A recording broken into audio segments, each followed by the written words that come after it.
time for the Bleed Los Podcast with your hosts, Alonso and Juan, Alicia Del Valle, and the babyface gimmick in the sky, Roger.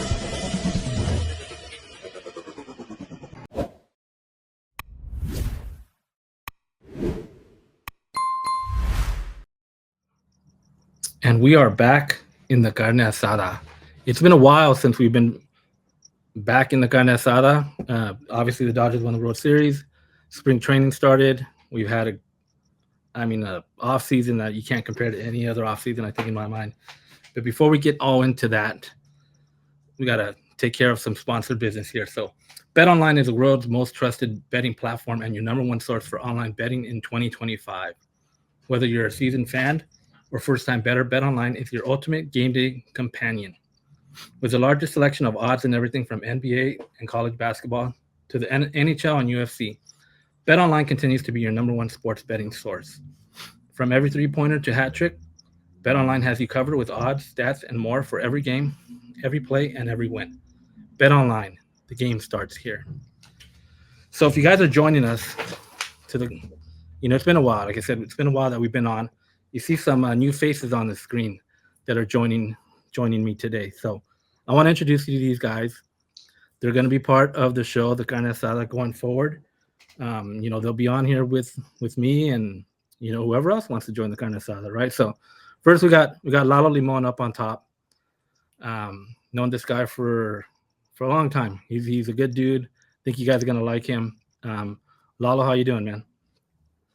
I'm doing fantastic, Roger. Thanks for inviting me on. I'm digging the vibe with Drea here. I know I'm just meeting her also, but it feels good to be in the Carne Asada. So, second person that you see on the screen is Andrea. Drea, she goes by Drea. Drea, I wanted to have her on because I met her a while back. She's a long time listener to the show. She kind of knows what's up with the show. She knows the vibe. And I met her out at a public signing a couple months ago when the Dodgers were doing kind of just going around, pretty much everywhere, doing signings. And she was there. She came up to me, introduced herself. We hit it off. She's a great personality, and I thought, you know what, she'd be great on this show as well. So, Drea, how you doing? I'm doing great. Thank you for having me. Like you said, a longtime fan of the show. I've just always been, just into this new vibe that you guys have. And it's kind of like that different niche for a Dodgers podcast. So I've just been a longtime listener. It's been great meeting you, Roger. We've had some great conversations. So I'm just honored to be here and meet Lalo as well. So yeah, so like we're saying, this is the Bleedos podcast. We've been doing this for a number of years. And it's been fun. We've done different versions of this. Now it's kind of like, to me, I'm calling it now, it's the Bleedos Podcast Network. Because if you're following us, you know that it's kind of evolved into different podcasts. So we had the original podcast, then that kind of changed. Now we have Bleedos Podcast. That's basically, you want your nuts and bolts about everything that's going on with Dodgers. That's the podcast. It's hosted by Cody Snavely and Jacob Brownson. They're doing a great job kind of just giving you everything there is to know about Dodgers. All the stats, all the analytics, all the numbers. That's your go-to show right there. Then we also started this year, we started an all-Spanish podcast that's hosted by Jason Barquero. Great content for any Spanish speakers, right? I got family, friends. They might want to listen in Spanish. That's your go-to show right there, the Bleedos Podcast in Espanol. And then we also started a Japanese podcast because we know, right now, Dodgers are like worldwide, right? Huge in Japan. That show is hosted by Kohei Kawano. He's in Japan. He's my guy in Japan. He's giving you everything there is to know that's going on in Japan about the Dodgers. And when I talk to this guy, he just tells, it's incredible what's going on in Japan with the Dodgers right now. And, they'll be there in less than a month. How hyped are you guys for that Japan series that's coming up? I'm so stoked. That's got to be one of the wildest tickets, right? It's got to be a wild ticket. I can't even imagine. I'm hoping Kohei can give us some idea of what the pricing levels are going to be, because what do you have out there? Tons of business. It's only 2 games, right? And then you have their 2 Japanese stars going to start each individual game. So it's going to be incredible. I can only imagine what the hype's going to be like to get into a game. Yeah, we'll be at 3 a.m. here watching it on this coast, so it's going to be amazing. So excited. And I believe the tickets went on sale maybe about a month ago, and I think they're probably gone. So, and It has to be. yeah, I'm pretty sure too. Also, you couldn't just like, hey, you're here in the States, right? And you want to get a ticket. It kind of didn't work like that. And same thing in would happen with Korea last year. If you kind of had to be either you had to have an email or something that was associated, or with an account that's associated. So it's going to be a tough ticket. I mean, I know there's a lot of people that are planning just to go down there to try and get in if they don't even have a ticket. Which, I mean, I'm sure it's going to be pretty cool, right? I mean, who doesn't want to go to Japan and kind of just hang out for a week or whatever, a couple of days, right? So, I mean, but that's going to be the ticket in less than a month now, right? And as Lalo mentioned, you're going to have 2 Japanese pitchers starting that first game, right? Yoshinobu Yamamoto and Imanaga for the Cubs. I mean, that's going to be, must see TV, right? Even if it's at 3:00 in the morning, right? Oh yeah, must see. So, well, I understand. I had heard, and maybe you can correct me, that there were more Japanese viewers in the World Series than in America. Does that sound wild, or am I out of line? Yeah, no, there was a ton there. It bleeds blue in Japan. Bleeds blue. And I mean, I remember even last year when it was the Shohei press conference, the viewership on that alone was staggering. I think it was in the millions and millions of how many people were watching that press conference. And I've noticed too, I don't know if you've noticed too, is when the Dodgers introduced like Shohei Ohtani, they introduced Yamamoto, Roki Sasaki this year.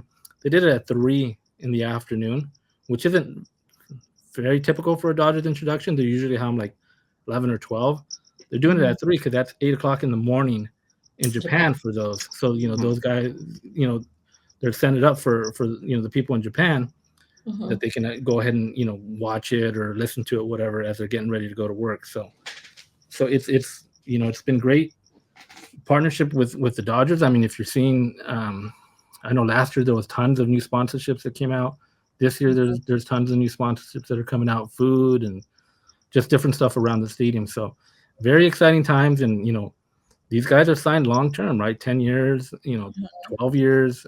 So Dodgers have entered that market in Japan, and it looks like it's not going to stop anytime soon. Now pretty much when any new player that's coming from Japan, you got to look at the Dodgers as being that destination that they want to go to. And so, we'll see. It's pretty exciting, but, like I said, that is something to keep an eye on with these podcasts. Check out those podcasts, because I'm sure as the season goes on, we're going to have so much content from Japan, Kohei over there. The plan is to also, he's supposed to go to the Tokyo series. So I can't wait for that to see what goes on there, what content he gets us. So, and go ahead, Lalo. And I love to see the Japanese fan base at the games. Also, I think it's really cool that you have a lot of people out there that, but they're out there with their families or visiting families, and it's incredible. It's just amazing. I've watched some Japanese games where there's a lot of noise. They're making a lot of noise. They're banging on drums. It's a different environment. Like, especially too, I was watching. It's a different environment, I think, across different countries too. I don't know if you guys had a chance to watch the Caribbean series, the Winter League stuff that happened about a couple weeks ago. They were playing a game. I think it was in the DR, in the Dominican Republic, and just the intensity of these ball games. I mean, I think it's unmatched. I mean, just the way the crowd is into it. Like every pitch is like they're hanging on every pitch. It's like they're like you could literally hear like, oh, and you hear the groans, like if it's a called ball or whatever, or they get a hit, right? So it's definitely, I love watching like international baseball, because it's just to me it feels so much different. I think the fans they're really get into it, and it's something really cool. No, I think it brings a cool element to Dodger Stadium because if you've been going for a long time, you see diversity for sure. We see, the Chicano culture there. You see everyone with their Valenzuela jersey, all the different jerseys. But to see the Japanese fan base added in, that has just brought, I think, just a cool element to Dodger Stadium. And now with our Korean, I believe it's Haesung Kim, right? Who joined us. Yeah, that's going to bring even more. So I just think that that's a beautiful thing that our stadium has. It's wonderful. Yeah, and these are No, two. I saw a lady. Yeah. Go ahead. I saw a lady walking around with octopus balls at the stadium. I said, "What? What is that?" It was it looked like a dessert, and but it was cool to see her, with this little container, and I didn't understand what it was, and so I had to ask her. And she said octopus balls, and I said, "Wow, I didn't even realize they had them." That's a joke. That's a No, joke. Octopus they've been balls. catering to the different populations and demographics Yeah. and cultures as they sell everything there and it sells. So yeah, Dodgers are doing their homework and their due diligence for sure. Oh, it's So good. yeah, I mean, like you mentioned too, like Dodgers did We're sign, definitely long gone. they signed Haesung Kim, another Korean player. Dodgers have a history of Korean players, right? Chan Ho Park, Ryu a couple of seasons back. So definitely something, this Dodger team, is definitely going to be exciting. I'm excited to see what they're going to do this year, right? So, I mean, taking it back a little, right? Obviously, from winning the World Series, right? They win the World Series. They beat the Yankees in 5 games, and it's funny because you're still hearing a lot of that talk from the Yankees saying Not over whether it. it's Aaron Boone saying Dodgers talk trash, which to me I really don't understand where they're kind of getting that from because the Dodgers that I heard, kind of Chris Taylor, Joe Kelly, they all kind of mentioned, hey, the Yankees didn't play fundamental baseball. It was in the scouting reports to kind of just hit the ball and kind of see what happens, right? If these guys will create their own errors, and that's kind of what happened. If I don't know today, if you were on social media as well, friend of the kind, Asada, Rob Bradford, he does a podcast with Joe Kelly, which is called Baseball Isn't Boring, and he had Joe Kelly on, and Joe Kelly kind of went off again, and kind of saying, hey, my travel ball team, my 7U or travel ball team, they know how to cover first base, right? They've practiced this all the time. They know how to cover first base, right? Which is the fundamentals of the game, right? When ball gets hit to first, your pitcher is going to run to first and cover the bag. So he was talking about that, and obviously all the Yankee fans are upset in the comments, like, hey, you didn't even play, like, which it doesn't matter if Joe Kelly played or not. I mean, this is he's talking about fundamentals, of baseball. So, but it's still Yankees didn't play a good series when it all boils down to, right? They didn't do the fundamentals. They drop a ball. They miss plays at on fielding. So it is what it is, right? So Dodgers win that World Series, right? So they win the World Series. Do you think you guys have heard everything since 2020, right? All the stuff of 20, how much of a validation do you think that was for you guys? You think it was a validation, or how did that did it give you closure to 2020? Now they can't say anything about it.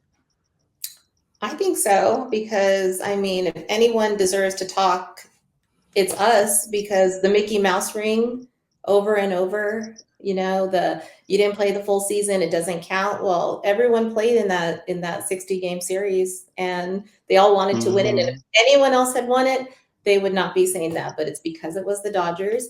But I also think the fan base did their parade, and it's no joke. We have been waiting a long time for that parade, even though, yes, 2020 is legit. It was a legit season.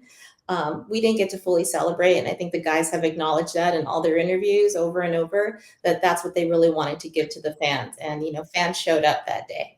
So I think it does put closure and puts a bow on that season. And really, it's just the perfect way to end it.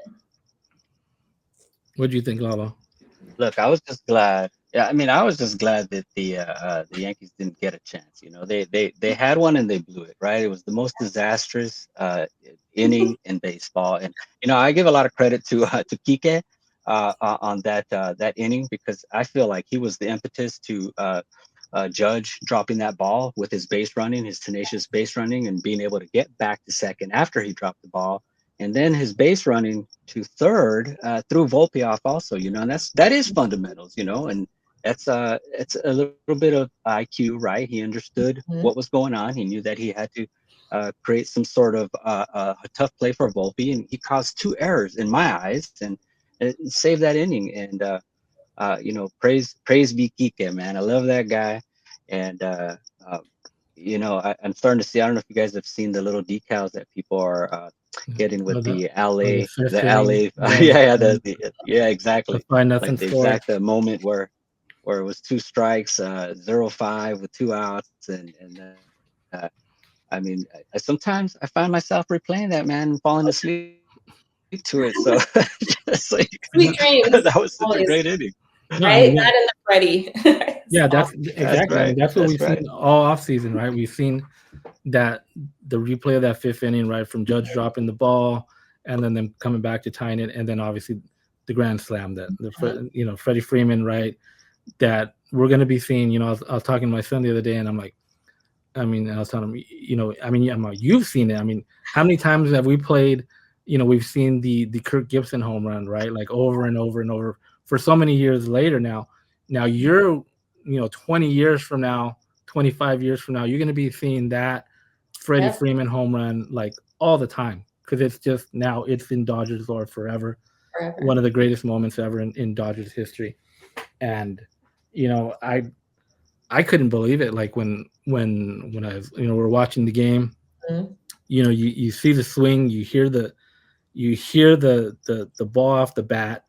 It looks good, right? It looks, as soon as it goes off, you know, like, oh, and then, you know, they pan to like the ball now going out of the stadium, and I just get up and I'm like, no way, like no way, like, right, and then, you know, the ball's over the wall, and you know the rest is I'm getting the history. chills right now, Rod. It's true. Yeah, I mean, it's just one of those moments that you're like, you're gonna remember where you're at. You're gonna remember what you were doing, and it's one of the best baseball moments, you know, I've seen in a long, long time, right? And you know, Dodgers were, you know, they could have lost that game, go down 0-1.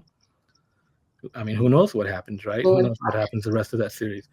But Right, it changed the momentum, and I think that's the bobblehead I'm most excited to get is the Freddie bat in the air this season. So yeah, we're never gonna forget where we were when that happened. So that was a great moment. No, and just and amazing. even Freddie Freeman, like It is my screen. On there your it is, screen. yeah. Yeah, And you know, Freddie Freeman, you know, that's right. That's it, we baby. all know Freddie Freeman. Stays with me. He's That's a right. very, I mean, he's a great player, you know, future Hall of Famer, but he's a very reserved guy, right? Good He's not man. going to show anybody up.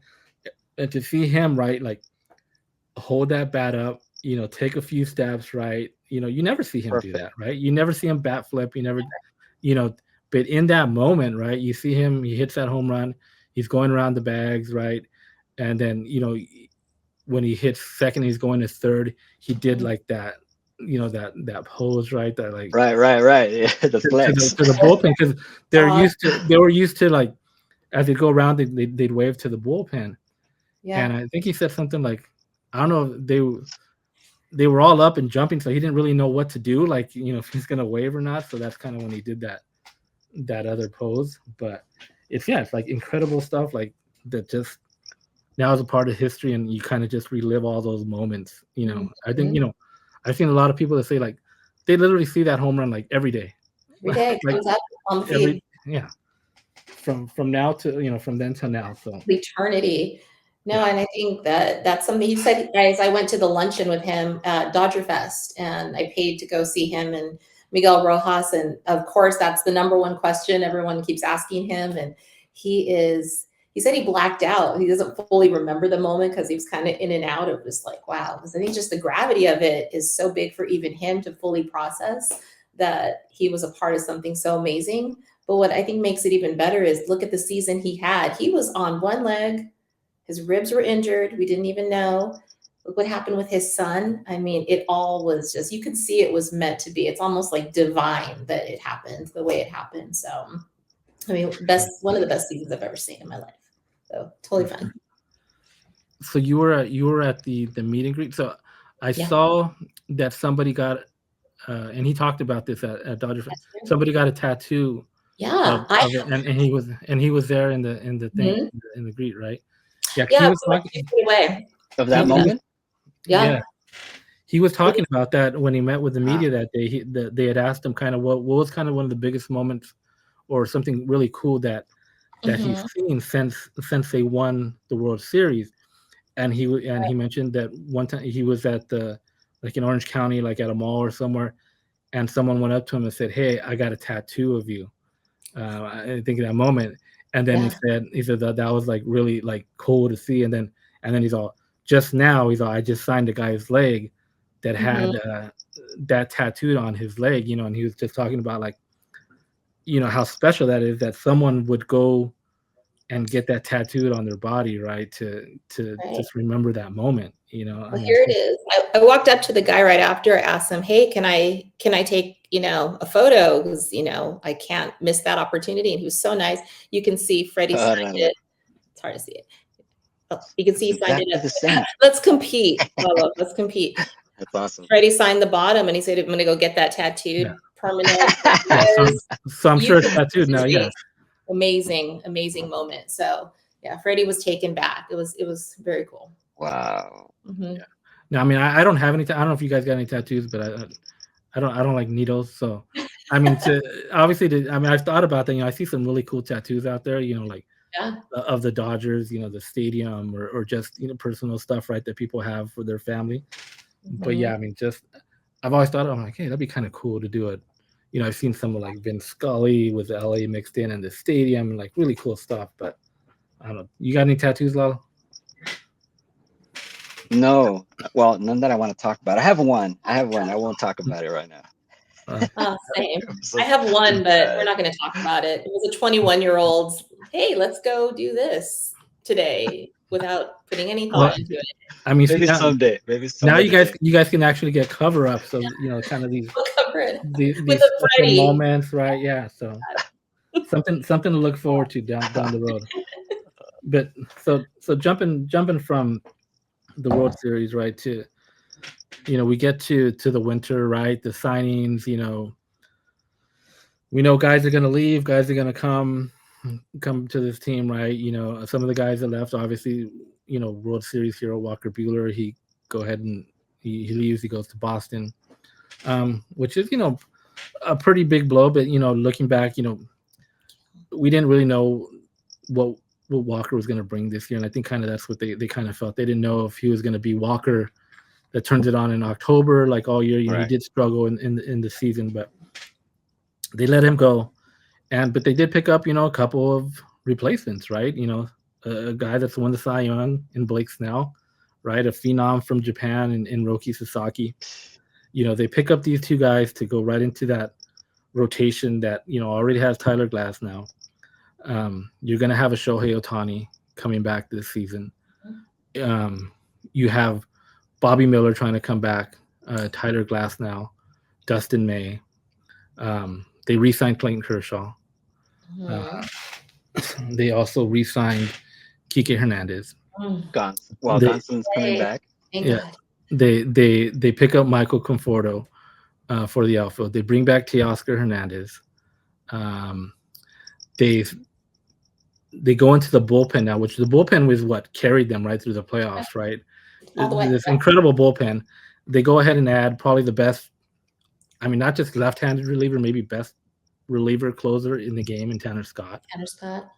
They pick up Kirby Yates, another reliever that was lights out last year for Texas.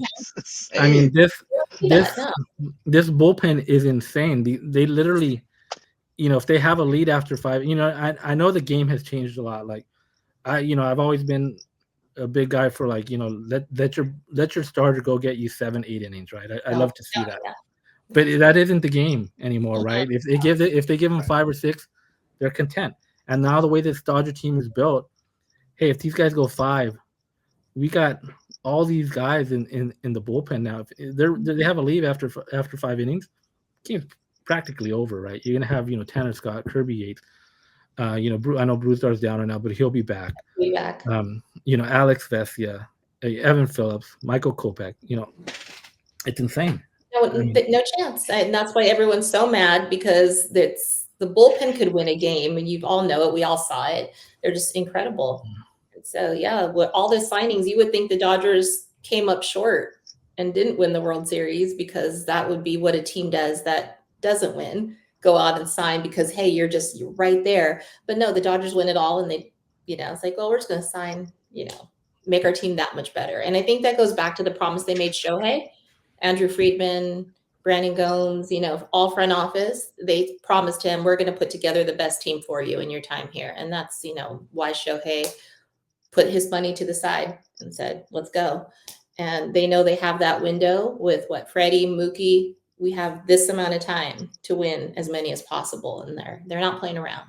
So I think we're going to. Yeah, and I think you hit the nail on the head with, when you mentioned the World Series. I think everybody's mindset is on winning the World Series. So, despite how many games you win for the year, they understand that the goal is to get that ring again and to create some sort of dynasty. And I think we're going to see a whole lot less innings from these guys, because they know that they don't want any of these guys to be hurt at the end of the season. So, I mean, Rocky's young. Yamamoto's coming off of an injury from last year. We know that obviously Shohei is not going to give us a whole lot of innings. We need to build him up. Same with Kershaw. He probably won't come till the middle of the season. Gonslin's coming back. May's coming back. They're heavy. They're built heavy, but they know that the goal is the long run. I mean, if we get that ring, nothing else matters. I feel like they have that right culture. I feel like they've been bringing guys on, minus Machado, that that really know how to bond with other men, and good men in general, and high IQs. So I've been seeing that for years, and I think it's just culminating now, and they're starting to understand that the culture is a huge aspect when it comes to building this team. And props out to everybody at the top, Stan Castan and everybody on down. The ownership team, man, we're a long way from those McCourt years, and what a joy, because those were some miserable years. But here we are, dynasty. We've earned this, baby. No, we've earned it. And it goes back to all the way, we're going back to Lasorda, right? And he told them year after year, we play for what's on the front, not the name on the back. And I think they've really adopted that culture. I mean, you see it in all the spring training videos that are coming out. They are bonding, and they are bonded. And that's something you can't quantify. That's something that you can't, pull up a stat on. And you see that they definitely have it. I mean, you saw Teo with his seeds today throwing on, is it Rosario who had the 2-run homer? And it's Rack, that's my favorite thing to see. These guys love each other, and they're playing with a common goal. And that's just really awesome. And I think that's another thing Go ahead. I'm keeping track of how many times you guys give me the chills. All right, that's 2 so far. Okay. I mean, that's another thing too. When you see these guys that, and I know it pissed off a lot of fan bases, right? They get Tanner Scott, they get Roki, right? When these guys come and they want to play, and either they're taking less money, they're deferring money. It's not every team can do that, like with the deferment. I mean, yes, every team can do that with the deferment, but not a lot of guys. A lot of guys aren't willing to leave money on the table, or not to get all their money now, but they're doing it because of that, the culture, with how they're treated here, how their families are treated here. It's a different vibe, so they're willing to do that. And to me, like the whole deferment thing, I think that's actually smart. If I'm a baseball player, hey, yeah, I'm making my money right now, but I'm making millions right now, this year, next year, but obviously you're gonna come to a time where you're not gonna play anymore and you're gonna retire. Now, to me, like I said, that's smart. Hey, 5 years down the road, 10 years, I'm still getting a payday, a couple $1 million every year, right? When I'm done. I mean, to me, that's smart. That's and I think a lot of players are looking at it the same way. Like, hey, I may have 4 or 5 more years. After that, let the money come in, right? And contrary to popular belief, Dodgers are not the only team doing that. There are other teams that have deferred contracts. I think it's just because the Dodgers are doing it, everyone's clutching their pearls and freaking themselves out. But yeah, the Dodgers are setting their players up for long-term success because let's be honest, when do players stop playing? What, late 30s, 40, 41? They're just doing right by their families. They're setting their families up to be taken care of. So I just think it's good business. It's smart. And they're investing the money. They're not just spending willy-nilly. They're putting it in an account to, be smart about the savings and paying back the players and also making sure that they're investing properly for the future. So it's a long-term operation. It's not just Right. thinking of now. Yeah, let's face it. I think this ownership understands that the LA fan base is the greatest. I mean, Yeah. by far, I think we've got multiple years in a row where we bring in the most fans to a stadium, Yeah. regardless of whether they're sellouts or not. They Dodgers always lead and how many Attendance. how many Yes. players have you heard when they come to Dodger Stadium, even as an opposing player, they just love to see so many people there and enjoying the game, and the Yeah. roar of the crowd is just so much different at Dodger Stadium. So, they all say it. We have a great fan base. LA is a great place to live. I've always loved it, and our family carne asadas are the epitome of Dodgers, Dodgers baseball, hanging around with the Theos and the Theas, and no matter which party or whether it's a baptism, that game's going to be playing. So, Yeah. that's one thing I'm used to, and Mhm. they know it. They know that the fan base is here, the money's here. They put into it, we put right back into it, and it's just a symbiotic relationship Yes. between ownership and fans. So, I'm really happy. These are going to be some of the greatest years. Yeah. It's golden age, like they say, golden age of Dodger baseball. I think we're going to see greater things this year too. And yeah, it's sellout every night. You see it on a Tuesday in June, and it's sellout, and you feel the vibes right when you walk in. And this goes back to Fernando. Like look what he brought, and it's lasted decades since of a culture. It's generational. So I just think that we do have just an incredible fan base, and that's to be celebrated. And they're giving back to us. So I love it. Mhm. Like you guys mentioned, Rest in peace, Fernando. I know. the culture of this team, right? The guys want to be there. The environment, right? It's these guys are like family, and kind of leads me to our next point. Yeah. Dodgers are in camp. They're in spring training, right? They started spring training, and a couple of days ago was their annual photo day. Mhm. Which I think I always look forward to kind of the photo day because you'll get your standard kind of like photos that are going to be in the on baseball cards or whatever, and then you get your different moments or your different players bonding or whatnot, right? Mhm. And we've seen that with I think there was a picture of was it Kike and Roki? Oh, I thought that these guys is like best buds, like so we're starting to see that already with the new guys. We've seen there was some footage of with Haesung Kim as shortstop. They mhm. were doing, and I heard the story today is that they do these drills Let's go be, before yeah Dodgers. Yeah. before they all got to make the play before they finish up, and they purposely have Haesung Kim to go last because Mhm. you can't go unless you complete it, right? And so if somebody messes up, they got to start all over. So they're putting the pressure on him to get it done, and then Mookie breaks out in the "Let's Go Dodgers" chant. All the people that are there watching, are joining in, and then Kim makes the play, and they're like, they're like jumping on. Kind of, this is a new guy, right? Coming from Korea, right? Yeah, These are his new teammates, right? He didn't know these guys a couple weeks ago. Kind of just make him feel right at home. right. You're part of this team. You're your family, right? Kind of like Lalo was saying. Mhm. This is and I love to see that So good. environment with these guys. We saw it last year. I think Teo brought so much into that clubhouse, and for him to return, right, Mr. Seeds with those seeds, right, just throwing them when they do they score home runs, and to see all that back, I think it's great. Same. No, I mean, Kike had Roki, I believe, was it on his lap, like Santa Clausing it? And I mean, we can always expect that. What are we going to see from Kike this year? I love him. He pays for He himself is the with best. laughs and joy. And I mean, and he locks in in the postseason. So for that alone, he's worth it. Dodger fans love their Kike, and we love our Teo. That was my favorite when they announced Teo, because I'm not gonna lie, I was starting to get a little scared. But I love me some Teo. So he's one of us. And Yeah, every person that they bring in, mhm. lately has been just, they know these guys are going to be a fit. They know the fans are going to love them, right? I mean, look at Kim. Like he's signed. He comes over. Um, I was at one of the. They did one of those community tours. So I was at the last one when they went to the fire station, and prior to that, um, they were at a park with senior citizens that had that been impacted by the fires, and Kim was there. I mean, so many people were going up to him there. They were going up to him at the fire station. The first responders, they were going up to him, taking pictures and just talking to him and meeting him.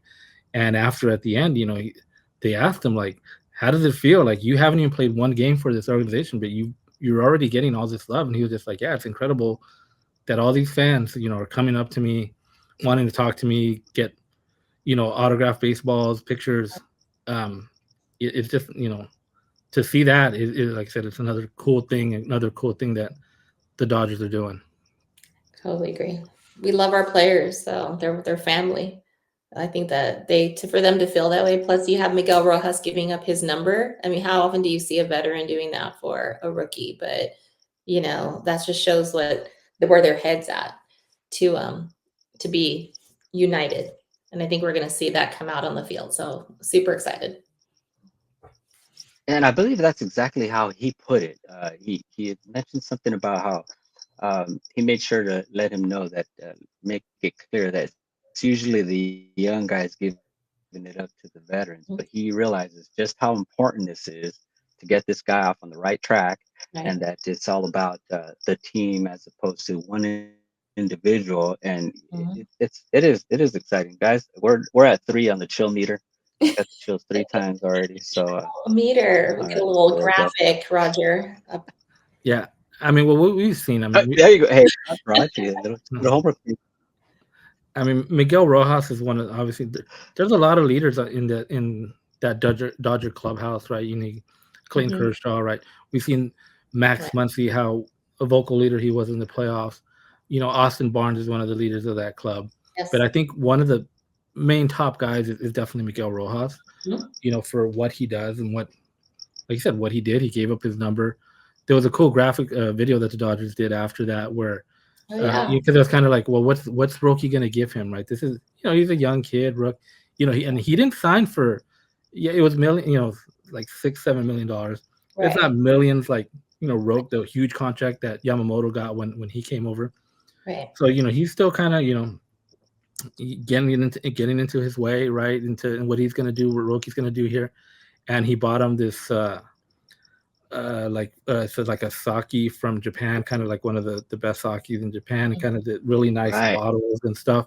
Nice. And Rojas was like, I'm not gonna drink this. This is like so cool. It's so nice. Like, I'm just gonna display this, right? And so it's definitely that those vibes, those bonds that this team is making, that they're doing now in spring training, that's gonna help them, right? It's obviously gonna help them throughout this season. It's a long season, ups and downs, right? No matter what, this team is going to have downtimes. Even no matter how good they are, there's going to be downtimes. During the season, but all this bonding now is what's going to get them to October, and hopefully at the end of October again, raising that another trophy. Well, I have hope in them, because I mean, if they can make it all the way through to the postseason last year, where we had 2.5 pitchers, and we were holding on by duct tape and hope. That's it. That's all we had. And they still got it done, even with injuries. I think I'm hopeful this year they can do it again. There's going to be injuries. There's going to be challenges, but I think that they have the mindset. They have the Kobe mentality to do it. So I'm just excited to watch it all. And it was actually, I think, like 2 years in a row where that happened, right? Where we had an abundance of pitching at the beginning of the season. Halfway through, it was miserable. And then last year we managed to pull it off. For me, uh, uh, yeah, this year will be bittersweet for me because I'm a huge Kershaw fan. I love that guy, Mm. and say what you will about, I've heard the arguments of him not coming through in the playoffs and whatnot. But when you look at live ball era, 1920 on Mhm. this way, he's the leader in ERA and WHIP. To me, those are probably the two most important ones, and I love the guy. I love his curveball. I mean, and this might be his last season, so Right. I'm gonna be showing him a lot of love this year. No, I mean, how often do we get to go to the park and see a first ballot Hall of Famer? I mean, you got to appreciate it every time he comes out. It's however many starts he gets, you can say you saw him pitch. So I think that we need to appreciate Kershaw. Sure, we can remember those moments, but if you look at the overall career, it's unmatched. You Yeah, don't see that. and I think what's going to happen this year too, right? Once he gets out there, he's right on the cusp of those 3,000 strikeouts for his career, Mhm. which obviously that So it's a pretty much automatic Get it. entry into the Hall of Fame. But he was already there. It's just kind of just Right. adding on top to his incredible resume, and Mhm. like I said, to see Kershaw pitch. One of the things that really going back to kind of the culture, Mhm. the way the Dodgers respect Kershaw respects the team. That's another thing that other players see, right? Mookie Betts sees this, Teoscar Hernandez. They see that respect, and that's another reason why guys want to play here, right? Yeah.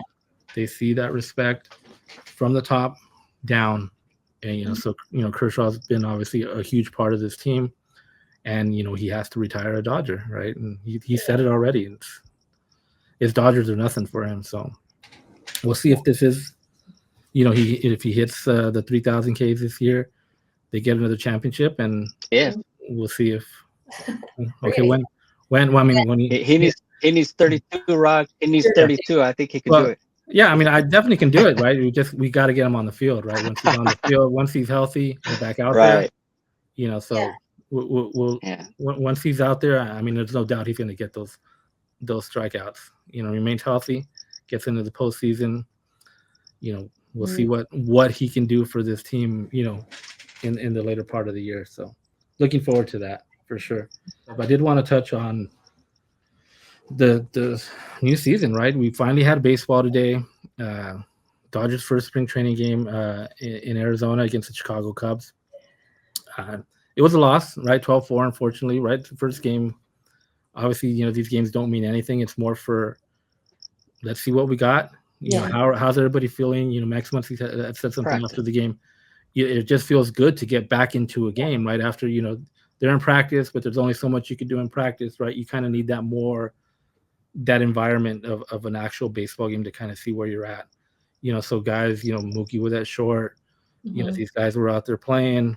Kind of let's see where it's going to go. There's a lot of stuff that they got to figure out still in spring training as far as who's going to be that fifth spot in the rotation to start the season.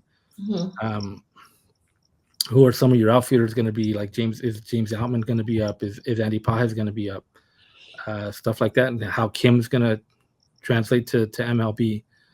So a lot of stuff that's got to be worked on, and I'm excited. Yamamoto went out there, did great Mhm. for his first start. They're gearing him up for his start in Japan in less than a month, as we were discussing. So they got to get all that.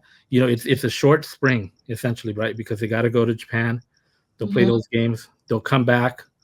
And I think it'll be like last year. They'll have like a week when they come back. They'll get the freeway series in, and then they'll start again. So Right. it's kind of odd, but that's how they're doing it Right. again.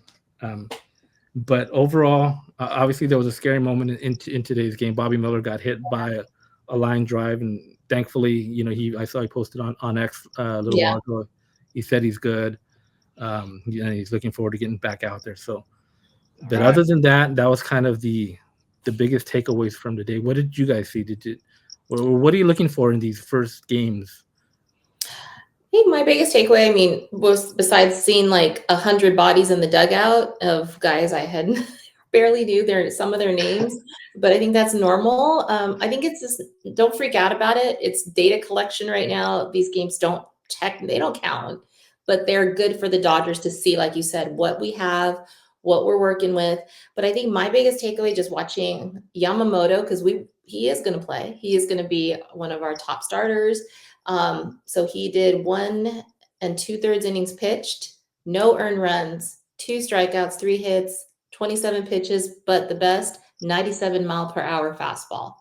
And that is Yeah. awesome to see that right away, right off the top. So that's going to be one of the guys you're already seeing. You can count on him. And remember, he didn't have the greatest start last year. He was still kind of finding himself. So I think that kind of sets the tone for what we're about to see. So that was the exciting part. And of course, Bobby Miller is okay. That was a scary moment, because you can see how fast someone can be fine.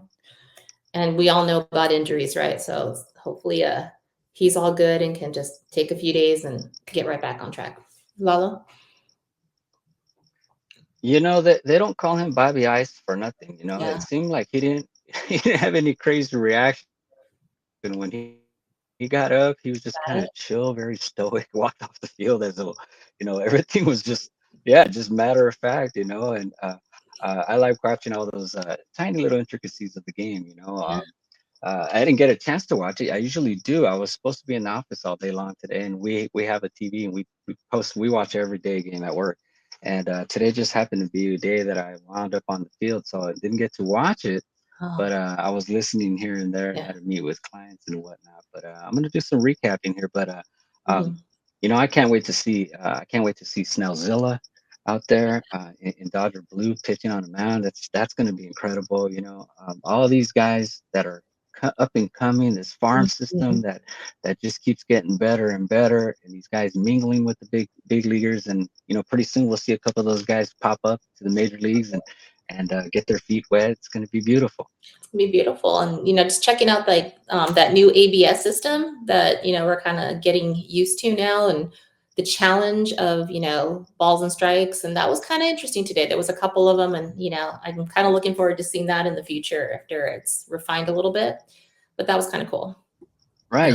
You said you did some homework on that. Can you explain exactly how that's going to work? Yeah, no, I was trying to kind of brush up, since I'm one of the people that wants to flip tables when an umpire calls something that is egregious and wrong. I don't behave when a game is on. I may or may not know how to act. But there's been a time or two when I've said, okay, there needs to be some kind of challenge, and I've said it out loud to my family. So it looks like this has been in the minor leagues, and they're really going to kind of 60% of the spring training games, both in Florida and Arizona, are going to be using this, that have the cameras implemented into the stadiums. And I guess each team is going to get 2 challenges per game. And if they win their challenge, then they retain their challenge. Game. Yeah, that's what I believe it is. And it's only the pitcher, the catcher, and I understand the pitcher, the catcher, and the hitter. They're the only 3 that only two per game. That seems like per game. That seems like not enough, to be quite honest, especially if Angel Hernandez is going to be umpiring still. Oh, yeah. But I think the idea behind it, based on kind of the rationale, was that if there's just countless and endless, challenges, it's going to ruin the momentum of the game, because fans want this, but they don't want it to where every single thing is being challenged. And on average, I guess the average challenge is about 17 seconds, they say. So it doesn't really, right now, it's not going to make a game 3, 4, 5 hours. Okay. It's going to go, it's quick, it's immediate. They have to tap their helmet right away, and it's right on the screen, and they can see if it was, in the strike zone or out. And then you get your answer right away. So it was kind of cool to see today. The couple, they didn't. So you're loving it. I like seeing it, because I think that we may not see it in 2025, but 2026, I can see this in a game where you're towards the end. This is going to be a crucial part of the game. We want to get the right call. So I'm liking it. I don't know how you feel, Roger, but I think it's cool. I got your back, Trey. I got your back. I love it. That's right. Yeah. I mean, I'm old school, right? So I've always liked the human element of the game, right? And just kind of, it is how it is. And I know some calls hurt the team and some calls hurt. I do like the idea of this, make sure there is some crucial calls that that should have been a strike, that should have been a ball. So I'm kind of getting into it, like the the pitch clock, I was totally like, I ain't gonna like that at all. As I saw it play out, like, Yeah. it definitely speeds up the game, right? Your game's under 3 hours. You kind of know what's going on now. It's gonna take about this amount of time. So I like these ideas. There's still stuff obviously that I don't like with the ghost runners, right, and extra innings, stuff like that. Putting the guy on second. Um, I like the replay stuff, but definitely I want to see this ABS system, kind of see how it plays out, kind of how it's gonna kind of go. I was hearing on the radio today, Tim Neverett, Rick Monday, they were saying maybe one thing they could add to it is on check swings. If the batter actually swings and the intent to swing. Great idea. Great idea. If they can figure something out like that. Remember a couple years ago we saw the Dodgers win the series against the Giants, which I'm not complaining about, right, in the playoff series, right, ended on a check swing, right? He swung, Scherzer on the mound, there was a strikeout, called him out.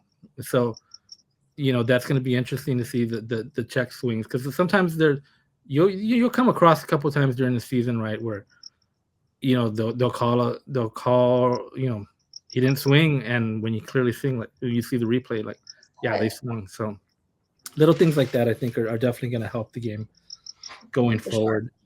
And I'm pretty excited to kind of see how it's going to continue to move on. But there are some other we were talking off air, some other stuff that they're trying out eventually, and we'll get into it on later episodes. But like Lalo mentioned, there's kind of talk of stealing first.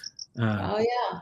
So if you guys want to look that up and kind of get ready for what that is, but I'm not into that. But we'll get into that at a later date. I love it. I'm a huge proponent. When you're ready for a testimony, I'm all about it. Yeah. So we're gonna start wrapping up here. So we're discussing picture day.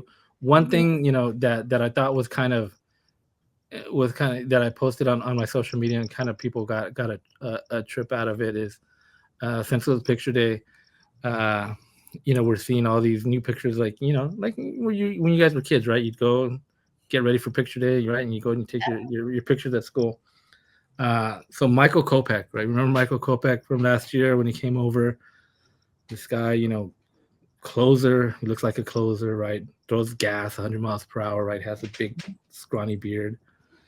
And then, so let me show. This is Michael Kopech, right? You all remember Michael Kopech last year? This intense pitcher on the mound. And so his picture, I'm scrolling through the pictures of the players. I had to take a double. I'm like, wait, Michael, that Kopech? Yeah, that's Kopech. He shaved his beard. Looks like a completely different. But when I was thinking back, though, I'm like, wait a second, though. I saw him at a signing back right after the World Series, and he didn't have a beard. He looked like this. And then actually at the parade, he had already shaved as well, and he didn't have the barba, so he was clean shaven. And I think when you look back, he's pretty much never really had the beard. I think maybe last year he kind of grew that out. But he gave him that kind of that intimidating look, right? That this is a big closer. He's on the mound. He throws gas. So a lot of people in the comments were like, oh man, he's got to grow it back. Like his playoff beard. Like, I mean, what do you guys think? You think he needs the beard just to, I mean, obviously he doesn't need it to throw 100 miles per hour, but kind of to kind of give it that look. I mean, I've never been a guy that could grow a beard like that. I remember Lalo, you had a beard like that a couple of years ago, right? What kind of made you take that thing off? I did. Yeah, about down here. Yeah, that's right. Yeah, I mean, look, I think either way, what it comes down to, for me, I would imagine, it comes down to the glare, right? Like, I think if a guy like stares down a pitcher, I think that's far greater than the long beard. No, I like the beard. What do you think, Dre? It works. He looks a little like Trey Turner when you turn your head real fast, so you kind of get right. I thought it was. I'm like, wait, no, but Trey doesn't have tattoos. Yeah, it looks like him, but I like him with the beard. I just think goes out, gives that power. So. Yeah, so we'll see if it. All right, why don't you tell us the key? What was that? What was that? Well, Dre, I'm kind of curious. Who's the cutest guy on the Dodger team this year? Want the female perspective? Come on, give it to us. I mean, Dodgers are just cute Yeah, in general. come on. Who's Which my one? dude that I mean, I love me some Kike. I know they're all married, and that's okay. I Órale. respect all their wives. I'm never gonna mind, but All right. I love me some Kike. I have not met him Let's keep yet, let's so keep it. How about you, Raj? fine. My favorite Dodger. I don't Raj, know. Raj, what's your answer, Raj? The Who's I the don't cutest know. guy, Raj? Come on, cutest tell one. us. I don't know about cuteness, but I mean, I know guys that are definitely Come cute on, with power and Raj. like intensity. I mean, I love Tio. Tio, I think Tio's my guy. Oh, Yeah. it's a smile. It's All magnetic. right. Oh, okay. Yeah. Well, I'm gonna vote for training. How about that? I'm gonna vote training. He's a cutie pie. Trinan is awesome. Love some That's my vote. I'm sticking with it. and you're sticking with it. Yeah, No, definitely. I'm gonna tie it. I love me some Outman. I got to meet him about a year ago, and yeah, he's a beautiful man too. So gotta give Outman some love. I hope he stays with us, but All right. Oh, that's right. Yeah, it's gonna be a tough roster to a crack little this year. Tarzan action. Okay. Yeah, him and Glass now, not too shabby. Mm-mm. So I beautiful mean, men on this team. I don't know. I mean, I know we All saw right. Okay. Cool. All there right. was a lot of shirts. I don't know if you guys saw Okay. those shirts after the World Series that someone was smart enough to put out there that had like I think they called it like Dodger Daddies or something that had like all these guys, from the celebrations on those shirts. I don't whoever created that probably made like a ton. Mm. You had your Kike on there, you had Banda on there. Oh I, yeah. I I forget Bond. mean, Dre, you were at the Banda signing, right? Oh, well, I Yeah. tried to Oh, I tried to meet him twice to get his autograph. I'm working on my poster and I'm doing pretty well. I got a lot of guys, all but right. I just got Bonda recently because he did his third signing and I actually got there. But the first two sold out, I think what, 3 minutes, 4 minutes in. And it's pure ladies. Yeah. Pure ladies. And all they want is a hug. They had to stop the Well, girls from hugging him because it was taking too long to get through the signing. So yeah, he's adorable, but yeah, it's the well, ladies love the him. the last one that he did for Anthony That's Banda, right.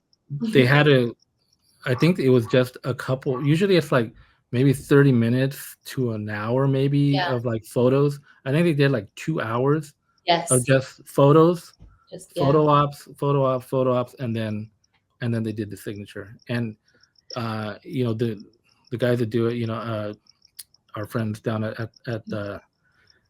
One Way, they brought him back a couple times because I mean Demand. the He's demand was there, right? Everybody he's wanted to so meet Anthony Bonda, and you even see it in spring training now.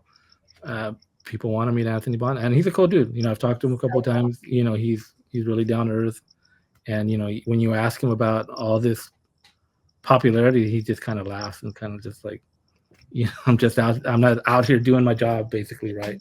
But and yeah, he took off his shirt on the bus and the rest is history. He was doing when he ripped What that he was shirt off.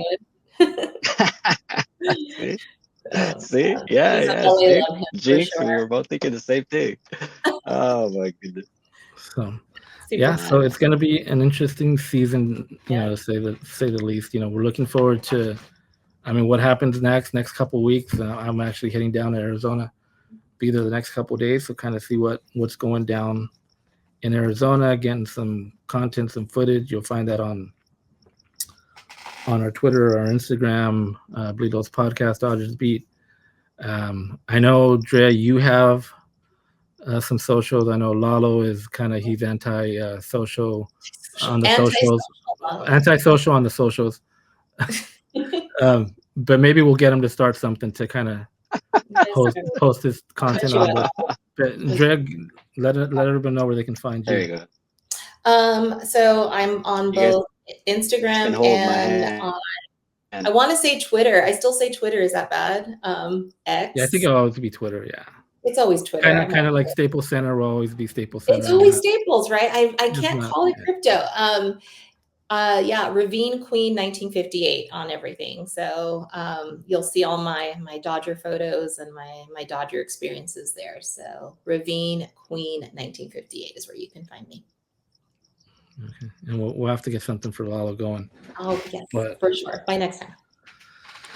Yeah, but I think that's gonna wrap it up. I think we went kind of longer than expected, but yeah, I mean, it's gonna be, we plan to do this weekly, and hopefully we'll get into some lives and kind of, um, if anybody asks, I know people might ask where Alicia Del Valle is. She'll hop on here every once in a while. She still helps us with the interviews that we do, but she's usually got a lot of stuff going on. So I have to kind of give her notice like a week in advance to see if she can make it.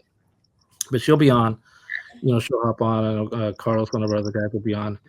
He'll hop on and give us his takes on stuff. But yeah, it's good to be back. We'll continue to do this next week, and